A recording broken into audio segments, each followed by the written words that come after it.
Assalamu alaikum. This is Tahir Afaki and you are watching my channel Wide Vision. हमारा आज का मौजू है अर्ली प्रॉब्लम्स ऑफ पाकिस्तान. आज के मौजू में हम पाकिस्तान के वजूद में आने के बाद पाकिस्तान को जो प्रॉब्लम्स फेस करने पड़े उन पर रोशनी डालेंगे.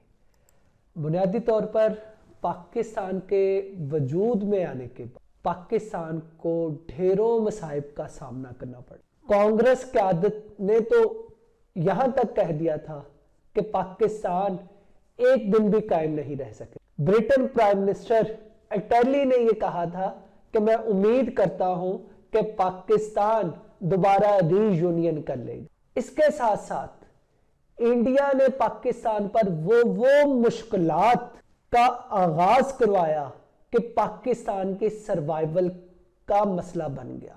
कश्मीर में पाकिस्तान पर जंग इंपोज कर दी. 1.25 करोड़ महाजरीन का रेला पाकिस्तान की तरफ बहा दिया और पाकिस्तान के एसेट्स पर कब्जा कर लिया और उन्हें वापस नहीं किया. और इसके साथ साथ नौजायदा मुल्क में इंफ्रास्ट्रक्चर की कमी थी, इंडस्ट्री बिल्कुल ही नहीं थी और कोई कैपिटल सिटी उसका भी अभी तक तयन नहीं किया गया था. ऑफिसेस की बिल्डिंग मौजूद नहीं थी, स्टेशनरी का सामान तक मौजूद नहीं था. ये था वो अर्ली पाकिस्तान जिसके बारे में ज्यादातर दुनिया के लोगों का ख्याल यही था कि पाकिस्तान को रीयूनियन की तरफ आना पड़ेगा. लेकिन कायदे आजम की वलवला अंगेज क़यादत ने पाकिस्तान को 1.25 साल में इस्टेब्लिश कर दिया.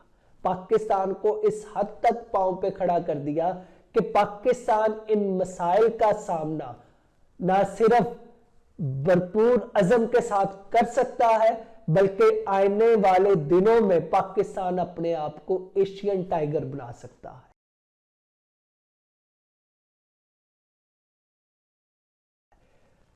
दोस्तों, अब हम देखते हैं कि वो इब्तिदाई मसाइल वो कौन से थे जिनका पाकिस्तान को सामना करना पड़ा. पहले नंबर पर डिविजन्स ऑफ एसेट्स. कांग्रेसी क़यादत ने यह मुसम्मम इरादा कर लिया था कि पाकिस्तान को अपने पांव पे खड़े होने नहीं देना. यही वजह है कि मुत्तहिदा हिंदुस्तान का टोटल रिजर्व जो कि रिजर्व बैंक ऑफ इंडिया में पड़ा हुआ था वो 4 बिलियन था और इन 4 बिलियन में पाकिस्तान का हिस्सा 750 मिलियन रुपीस बनता था जो कि पाकिस्तान के हिस्से में आया था. लेकिन इंडिया ने लेतो लाल कर ये पैसे पाकिस्तान को नहीं दिए. जब पाकिस्तान का एहतजाज बढ़ा तब नेहरू ने कहा कि भाई अगर हमने पाकिस्तान को ये पैसा दिया तो पाकिस्तान ये पैसा कश्मीर जंग में इस्तेमाल करेगा. जब ये भी बात कारगर साबित ना हुई तो गांधी ने इंडिया में मरण भर्त रख लिया. उसने कहा कि पाकिस्तान का हिस्सा पाकिस्तान को दिया जाए. तो ऐसे में सिर्फ एक किस्त यानी 200 मिलियन पाकिस्तान को लुटाया गया. पाकिस्तान को जब ये पैसे नहीं मिल रहे थे तो पाकिस्तान का निजाम चलाने के लिए और करोड़ों महाजरीन को रीसेट करने के लिए पाकिस्तान को पैसों की जरूरत थी. ऐसे में निजाम ऑफ हैदराबाद ने पाकिस्तान के लिए पैसे भेजे लेकिन नेहरू ने वो चेक भी कैश होने नहीं दिया. फिर सर आदम जी हाजी दाऊद ने कोशिश कर मोहम्मद अली हबीब जो कि फाउंडर ऑफ हबीब बैंक था उससे कुछ पैसे लेकर पाकिस्तान को दिए और यूं पाकिस्तान का निजाम चला. डिवीजन ऑफ एसेट्स के साथ साथ पाकिस्तान में एडमिनिस्ट्रेटिव इश्यूज भी थे. बुनियादी तौर पर जिन इलाकों में पाकिस्तान बना था ये हिंदुस्तान के बैकवर्ड तरीन एरियाज थे. यहां पर कोई ऑफिस नहीं था, यहां पर कोई ऑफिशियल इंफ्रास्ट्रक्चर मौजूद नहीं था. इवन जितने भी यहां पर ऑफिशियल्स थे वो हिंदू ऑफिशियल्स यहां पर मौजूद थे. लिहाजा उनके जाने के बाद भी एक गैप पैदा हो गया. फर्दर वो अपने साथ यहाँ की अहम फाइल्स अपने साथ ले गए तो ऑफिशियल ड्रॉबैक आया और हत्या कि जो हिंदुस्तान से जो फाइल्स आ रही थी उनको भी जला दिया गया. तो तो इस लिहाज से पाकिस्तान में एडमिनिस्ट्रेशन इशू पैदा हुआ। फिर न्यू कैपिटल, जबकि पाकिस्तान में नया कैपिटल उसका तयन किया गया, कराची को नया कैपिटल बनाया गया, और ये कैपिटल भी इस शान से बना था कि यहां पर कोई बिल्डिंग मौजूद नहीं थी। ऑफिशियल्स के लिए टेंट लगाकर बकायदा ऑफिसेस का निजाम चलाया गया। तो ये वो इब्तदाई पाकिस्तान था। फिर इसके बाद अगला इशू चला वो डिविजन्स ऑफ मिलिट्री एसेट्स का था। मिलिट्री एसेट्स भी पाकिस्तान के रोक लिए गए। मुत्तहदा हिंदुस्तान का फील्ड मार्शल अचुल्लिक ने पहले तो मिलिट्री को डिवाइड होने से रोके रखा। उसका ख्याल था कि अगरचे डिवीजन हो गई है लेकिन दोनों ममालिक की मिलिट्री एक होगी। कायदे आजम के इसरार पर मिलिट्री को डिवाइड किया गया। अब बदकिस्मती देखें कि मिलिट्री असलहे से मुतल्लिका हिंदुस्तान में 16 आर्मी डिपो थे, और ये 16 के 16 आर्मी डिपो जो इलाका इंडिया को मिला था वहां पर कायम थे। तो लिहाजा ये जितना भी असलहा वो सारा हिंदुस्तान में ही रह गया। फिर असलहे की डिवीजन जो है 65 to 35 की रेशो से तकसीम होना था, जबकि ये असलहा भी डिवाइड नहीं किया गया। पाकिस्तान के हिस्से में स्क्रैप बेच दी गई। फिर आर्मी डिपोज के लिहाज से पाकिस्तान का हिस्सा 60 मिलियन रुपीस बनता था, वो भी पाकिस्तान को नहीं दिया गया। जो मिलिट्री के लिहाज से पाकिस्तान को बैकवर्ड रखने की कोशिश की गई। उसके बाद हम देखें इकोनॉमिक कंडीशंस। पाकिस्तान जिन इलाकों में बना था वहां पर कोई इंडस्ट्री मौजूद नहीं थी। आप अंदाजा करें कि पूरे हिंदुस्तान में 400 से ज्यादा इंडस्ट्री थी। पाकिस्तान जिन इलाकों में बना वहां पर 14 फैक्ट्रीज थी, वो भी हिंदुओं की थी। उन्होंने जाते जाते उसे जाया कर दिया। लिहाजा पाकिस्तान ने अपना इंडस्ट्री के लिहाज से जीरो से आगाज किया। इकोनॉमिक एक्टिविटी ना होने के बराबर थी, इंफ्रास्ट्रक्चर बिल्कुल जीरो था। तो ऐसे में पाकिस्तान ने अपने आप को रीबिल्ड किया। 1952 में पाकिस्तान ने PIDC यानी पाकिस्तान इंडस्ट्रियल डेवलपमेंट कॉरपोरेशन के नाम से एक इदारा कायम किया, जिसने बाद में पाकिस्तान के इंडस्ट्री और इकोनॉमी में अहम रोल अदा किया। और इसके साथ साथ इंफ्रास्ट्रक्चर की बिल्डिंग जो है वो की गई, और यूं तकरीबन 10 साल के अरसे में पाकिस्तान इंडस्ट्री, इकोनॉमी और इंफ्रास्ट्रक्चर में काफी हद तक खुद एनहिसार हो गया। फिर इसके साथ साथ रेफ्यूजीज का इशू पाकिस्तान के लिए बहुत जानलेवा था। हिंदुस्तान में पंजाब की तकसीम बुनियादी तौर पर मुहाजिरीन की आमद का सबब बनी। रेड क्लिफ ने इस अंदाज में तकसीम की कि जिसकी वजह से बहुत से मुस्लिम मेजॉरिटी एरियाज हिंदुस्तान में चले गए, जैसे फिरोजपुर है, गुरदासपुर है और ये पठानकोट, ये मुख्तलिफ तहसीलें इंडिया में चली गई जो कि मुस्लिम मेजॉरिटी एरियाज थे। तो यहाँ से मुसलमानों को हिजरत कर कर पाकिस्तान आना पड़ा। फर्दर ये हुआ कि RSS के हिंदू मिलिटेंट विंग्स और इस तरह के मुख्तलिफ विंग्स ने मुसलमानों के खिलाफ इकदामात उठाने शुरू किए। सिखों ने मुसलमानों का कत्ले आम करना शुरू किया। यूं तारीख की सबसे बड़ी हिजरत रूनुमा हुई।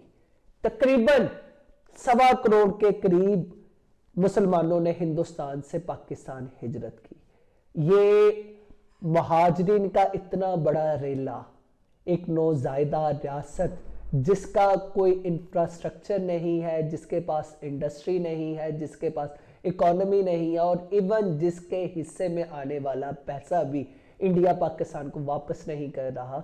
तो ये एक बहुत बड़ा चैलेंज था, और वो कहा जाता है harder the battle sweeter the victory. जितना मुश्किल चैलेंज था उस ही बेहतरीन अंदाज में पाकिस्तान ने इस चैलेंज को मीट किया।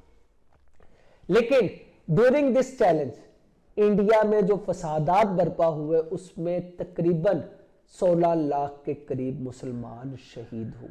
पाकिस्तान से भी हिंदुओं और सिखों ने तकरीबन 5.5 मिलियन तक हिंदू और सिखों ने पाकिस्तान से माइग्रेट किया। यूं पाकिस्तान में जो रीसेटलमेंट के इश्यूज थे उनको तकरीबन 1958 तक उनको मीट कर लिया। Issues of accession of states states کا جو مسئلہ تھا، تقریباً 665 اسٹیٹس تھی آزاد ہندوستان میں، تو ان میں 13 اسٹیٹس نے پاکستان کے ساتھ الحاق کیا۔ 3 اسٹیٹس کا مسئلہ ڈیفرڈ میں گیا۔ جوناگڑھ جس کا راجہ مسلمان تھا لیکن وہاں 60% ہندو تھے، اس نے ایک سیشن پیپر پاکستان کے ساتھ سائن کر لیا، لیکن ٹھیک آزادی کے 3 ماہ بعد ہندوستان کی ملٹری نے اٹیک کر جوناگڑھ پر قبضہ کر لیا۔ جو حیدرآباد نے اپنی آزاد حیثیت برقرار رکھنا چاہتا تھا، اس پر بھی ہندوستان نے اٹیک کر حیدرآباد کو بھی اپنا حصہ بنا لیا۔ پھر کشمیر جو کہ بالکل پاکستان کے ساتھ ملحق تھا، جیوگرافیکلی انڈین کوئی بھی علاقہ اس سے ملحق نہیں تھا، لیکن انڈیا نے ریڈ کلف کے ساتھ مل کر دھاندلی کر فیروز پور اور گرداسپور کی تحصیلیں لے لی، اور یہاں سے جو راستہ پٹھان کوٹ سے کشمیر کو لگتا تھا اس پر قبضہ کر لیا، اور یوں کشمیر میں اپنی افواج کو داخل کر دیا۔ تو یوں کشمیر میں بھی انڈیا نے رسائی حاصل کر لی۔ آزادی سے کچھ دن پہلے کشمیری ڈوگرا مہاراج نے پونچھ کے علاقے میں مسلمانوں کا قتل عام کیا۔ کہا جاتا ہے کہ 1 لاکھ سے 1.25 لاکھ مسلمانوں کا یہاں پر قتل عام ہوا ہے، جس کے ری ایکشن میں خیبر پختونخوا کے پٹھانوں نے اور گلگت بلتستان کے مقامی لوگوں نے اور کشمیر کے مقامی لوگوں نے ڈوگرا کے خلاف ایک ملیٹنٹ محاذ کا آغاز کیا۔